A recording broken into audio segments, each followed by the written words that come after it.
Assalamualaikum warahmatullahi wabarakatuh.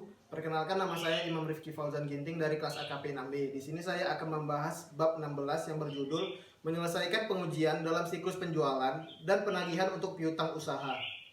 Pembahasan pertama yang akan saya bahas yaitu metodologi untuk merancang pengujian atas rincian saldo.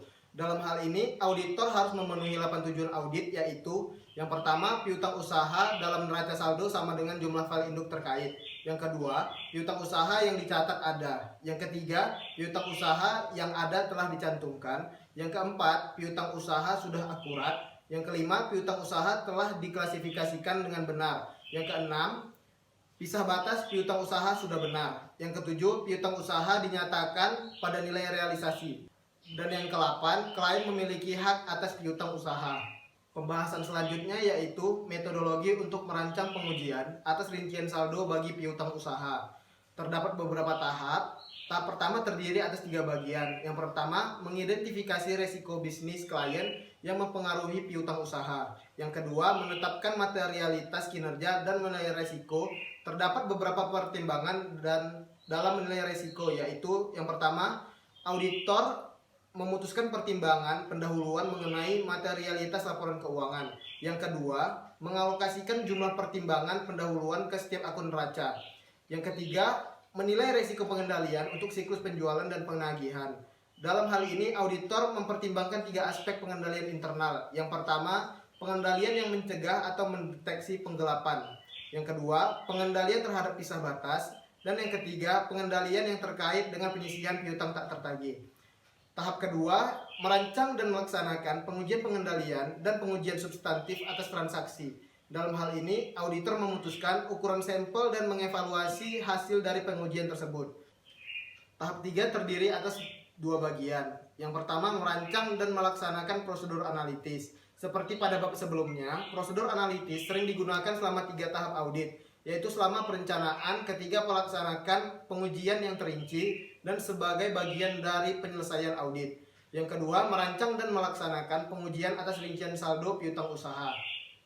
Pembahasan selanjutnya yaitu merancang pengujian atas rincian saldo. Ketika membahas pengujian atas rincian saldo piutang usaha, kita akan berfokus pada tujuan audit yang berkaitan dengan saldo dengan asumsi yang pertama, auditor telah menyelesaikan kertas kerja perencanaan bukti yang serupa. Yang kedua, auditor telah memutuskan resiko deteksi yang direncanakan untuk pengujian atas rincian saldo bagi setiap tujuan audit yang berkaitan dengan saldo. Prosedur audit yang dipilih dan ukuran sampelnya akan sangat bergantung pada apakah bukti yang direncanakan untuk tujuan tertentu adalah rendah, sedang, atau tinggi. Dalam hal ini, auditor memperhatikan yang pertama, piutang usaha ditambahkan dengan benar dan sama dengan file induk serta buku besar umum. Yang kedua, piutang usaha yang dicatat memang ada. Yang ketiga, piutang usaha yang ada telah dicantumkan. Yang keempat, piutang usaha sudah akurat. Yang kelima, piutang usaha diklasifikasikan dengan benar. Yang keenam, pisah batas piutang usaha sudah benar. Terdapat 3 jenis pisah batas. 1. Pisah batas penjualan. Yang kedua, pisah batas retur dan pengurangan penjualan. Yang ketiga, pisah batas penerimaan kas.